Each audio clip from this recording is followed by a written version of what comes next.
Hey guys, welcome back to my channel. My name is Trouble. Today I'm going to be reviewing chapter 369 of the Berserk manga. And it is going to be a spoiler review, so if you don't want any spoilers, you can click off right now. But with that said, this is a very, honestly, I don't really know how to feel about this chapter because it's just, okay. It's like that. That's what I'm feeling right now. It's like, yeah, it's like I said later, I said it like last time. So you can just tell it's not Miura, and they are doing their best because they do give a link to contact for you to like give feedback at the end of it. But anyway, let's just jump on right on in. So we open up and we see like the island is being flooded, and then we see Farnese and the witch girl. I could never pronounce her name, so I never tried to pronounce her name. But she's screaming for Guts. She's like, Guts, where are you? Guts, Guts, Guts. Please say something, right? And then we see Puck, and Puck is flying around, and Puck is like, it's all falling apart. We see the island is flooded. We see the people are going up the mountain because high ground because the island is being flooded. And then we continue to see the small girl screaming for Guts. I can't. And then Guts is just having a mental breakdown from everything that just happened because uh, Griffith just took Casca, and he's like, I couldn't even land one blow.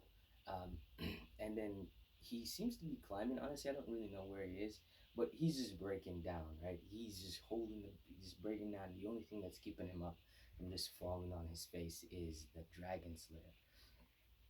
But we see the Skull Knight, and the Skull Knight is like, what a calamity. We get like a high view of the island, and we see that it's completely sinking beneath the waves. And then we see the little darkness, black gooey creatures.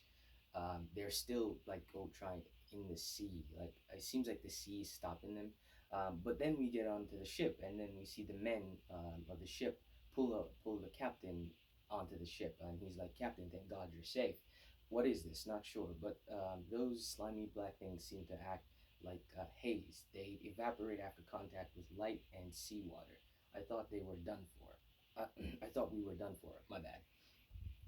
Anyway, so the people of the island, there's some of the people of the island that are trapped in the sea. The mermaids, we get like the mermaids are trying to save them, but the mermaids can't save them all. So the men on the ship, they start to throw in the barrels overboard so the people can use the barrel to get to safety.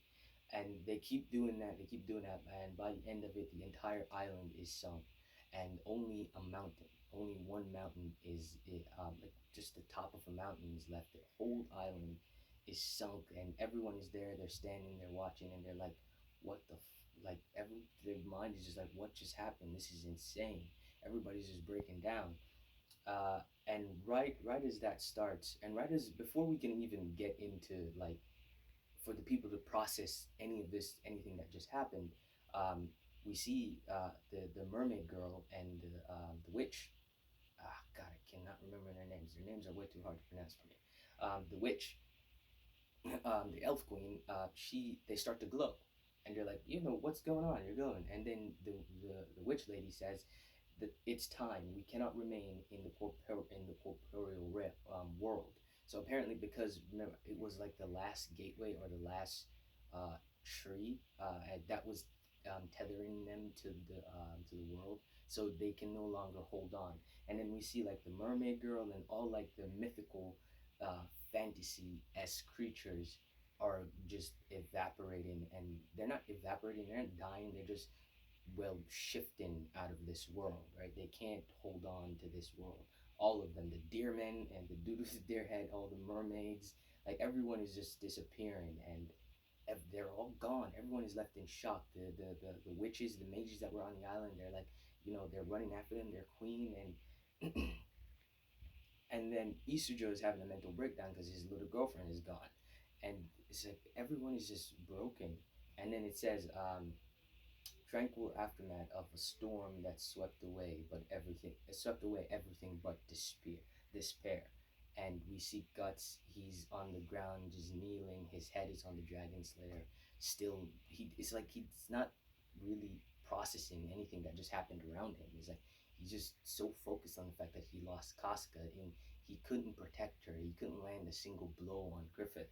The woman that he loved is just gone, and yeah, man, it's like he's just broken. It's like I said in the last chapter, it's broken. But yeah, well, that's the chapter though. That's 369.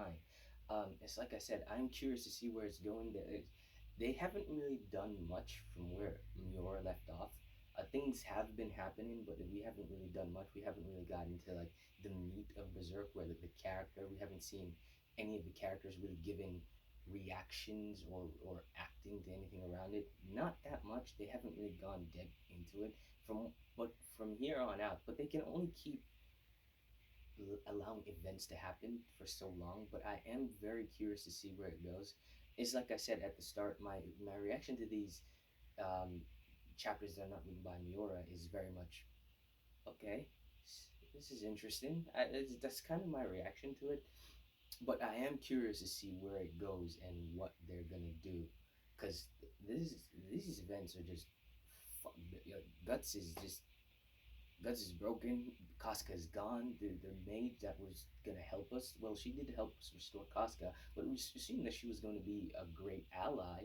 Uh, she's gone, and we don't even know if the Skull Knight is gone. Because actually, maybe he's still here. Because he says to be like a dude that in between. He says to be like an in between the corporeal form and the magical, the spiritual form, if you want to call it that. So I am curious to see where it goes. This is very interesting. Uh, I honestly I don't even know what's gonna happen with Guts. What is Guts gonna do? Because my thought when I first read the chapter was, Guts is gonna give up. Is he gonna give up? Is he at that point where he just doesn't want to fight anymore? Where he's just gonna like, I don't want this anymore. I I really don't know, and I am really curious to see what they do because it feels very much at like it's at the point where he's gonna be like, I give up. It's like it really feels like it's at that point. But with that being said, that's the chapter, guys, and thank you for watching. Comment down below what you thought. Comment down below what you think. Do you think Guts is gonna give up? Obviously, he's not gonna give up, but for what we see in this chapter, it 100% seems like he's at that point where he's like, no, just no more. But anyway, with that being said, that's a chapter. Uh, I'll see you guys in the next one, and thank you for watching, by the way.